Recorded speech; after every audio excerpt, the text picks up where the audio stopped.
தள்ளிட்டு போகிற சின்ன வண்டின்னு யாரும் நினச்சிடாதீங்க. எல்லாமே ராட்சத வண்டி தான். எல்லா வண்டியிலுமே 16 வீல் 18 வீல் இருந்துகிட்ருக்கு.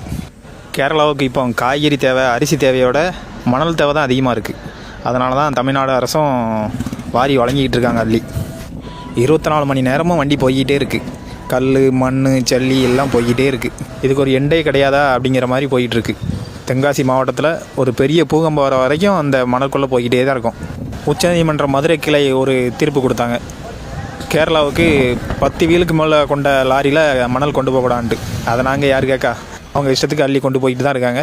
இதை தடுக்க வேண்டிய ஒரே ஒரு ஆள் நம்ம முதல்வர் மட்டும் தான். இது யாராலும் தடுக்க முடியாது. கலெக்டரால் தடுக்க முடியாது, தாசில்தாரால் தடுக்க முடியாது, யாராலையும் இதை தடுக்க முடியாது. முதல்வரால் மட்டும்தான் இதை தடுத்து நிறுத்த முடியும். முதல்வர் ஐயா, ஒரு விஷயம் நல்லா அங்கே புரிஞ்சுக்கிடுங்க. இது வந்து வியாபாரம் கிடையாது. மணலும் கல், ஜல்லி அள்ளி கொடுக்குறது வியாபாரம் கிடையாது.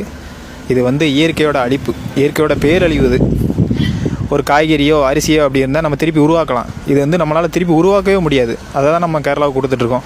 இதுவே நீங்கள் தென்காசியில் ஒரு 4 வழிச்சாலை போட போகிறோன்னு சொல்லிட்டு கேரளாவிலேருந்து மணல் கேளுங்க, ஒரு லோடு மணல் கூட உங்களால் எடுக்க முடியாது. புளியரை செக் போஸ்ட்டில் தினம் வண்டி பிளாக் ஆகிட்டு இருக்குது. அதுக்கும் ஒரு முடிவு இல்லாமல் இருக்குது. 24 மணி நேரமும் மணல் வண்டி போயிட்டே இருக்குது. மேலேருந்து கீழே இறங்கிட்டு இருக்காங்க, கீழேருந்து மேலே போயிட்டுருக்காங்க. இந்த பிளாக்கு என்றைக்கு தான் தீரப்போதும் எங்களுக்கும் தெரியல.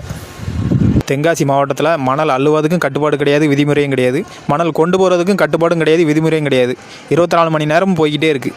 நம்ம தமிழ்நாடோட மலை வளங்களையும் மணல் வளங்களையும் அழிக்கிற விஷயத்தில் கேரளா கவர்மெண்ட்டு சுயநலமாக இருக்குது. தமிழ்நாடு கவர்மெண்ட்டு சுயநினைவு இல்லாமல் இருக்குது. இவ்வளோ தான். இதில் சொல்கிறதுக்கு வேறு ஒன்றும் இல்லை.